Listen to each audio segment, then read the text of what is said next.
I'm Carl Azus, and for those of you who are wondering, Fridays are awesome. Thank you for watching CNN 10 on this January 19th. Paris, France is just over 40 square miles in area. That's also about the size of an oil spill that's spreading in the East China Sea. It started when an Iranian oil tanker collided with a freighter from Hong Kong. That happened on January 7th. The oil ship caught fire and stayed afloat, burning until it exploded and sank a week later on January 14th. Officials believe all of its 32 crew members died in the accident. The tanker was carrying 136,000 tons of condensate oil. It's a type used in jet fuel, and it's lighter in color than the thick black crude oil that's been seen in other oil spills. But though environmentalists say some of the oil on board the ship probably burned off in the fire, they're concerned that what remained could still hurt marine life in the area, like whales and porpoises. They're also worried that the fuel that powered the ship will leak as well, and that could make things worse. It's very toxic. The oil slicks, China says there are 4 of them, almost doubled in size this week. Other boats are in this area of the East China Sea working to clean up the oil. And environmental group Greenpeace expects any contamination to stay relatively close to the sunken ship, though winds have pushed the spill east toward Japan. There have been some breakneck swings in the value of Bitcoin. We reported on this digital form of currency last month. It was created in 2009. People can either buy Bitcoin units or mine them, use computers to solve complicated math puzzles to create Bitcoin. And huge amounts of computer energy are being used to do that.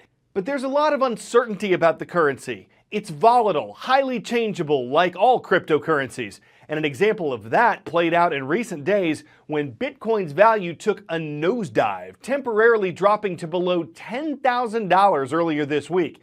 A single Bitcoin was valued at nearly $20,000 in December.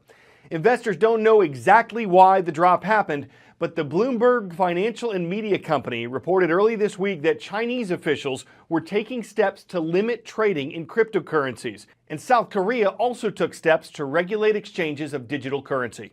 10-second trivia. H1N1 and H3N2 are examples of what? Asteroids, flu strains, chicken breeds, or robots? With an H for hemagglutinin and an N for neuraminidase, these are examples of strains of the flu. And a flu strain circulating in the U.S. this year, like the one that hit Australia last year, is a nasty one.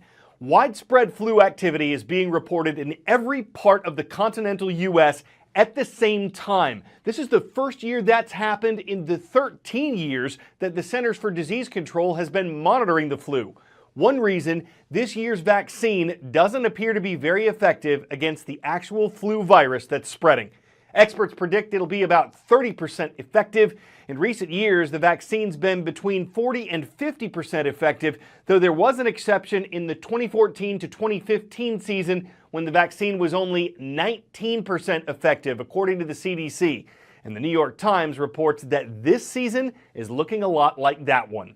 The hopeful news is that experts think the flu season may be hitting its worst point now, and that it's starting to level off.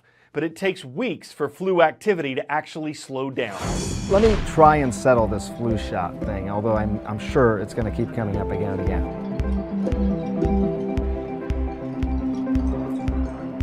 You can't get the flu from the flu shot. It's a dead virus. It can't actually cause flu. Why do people feel sort of crummy afterward? It's because the flu vaccine is actually working, making your immune system fire up, get ready, and recognize, if it actually sees the flu, how to kill it.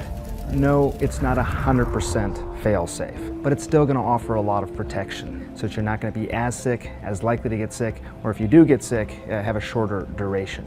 Okay, so if you're like me, your mom probably said, don't go outside in the cold without your hat on, you're going to catch the flu. You can't catch the flu from just simply being outside in the cold.